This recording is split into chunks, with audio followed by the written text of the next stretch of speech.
Hello నమస్తే అండి. ఈరోజు మామిడికాయ పచ్చడి ఎలా పట్టాలో చూపిస్తున్నానండి. కాయలు తెచ్చుకున్నామండి ఇవాళ పడదామని.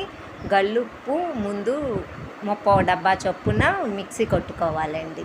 తర్వాత ఇది సేట్ డబ్బా అండి, మా అమ్మగారు ఇచ్చారు. ఇదే కొలతగా నేను ప్రతి సంవత్సరం చేసుకుంటాను. ఈ డబ్బాతో నాకు 3 సేర్లు వచ్చినాయండి ముక్కలు. ఈ 3 సేర్లు ముక్కలు ఈ గిన్నెలో పోసానండి. పక్కనేమో మనం ఓ బేషన్ తీసుకొని దాంట్లో ఆవపిండి ఫుల్ డబ్బా అండి, మనం పాల డబ్బా అంటాం, ఆ పాల డబ్బాతో ఫుల్గా పైదాకా రావాలండి. మెంతిపిండి మాత్రం అర డబ్బాకి కొంచెం పైకి ఉంటే చాలండి, అంతే.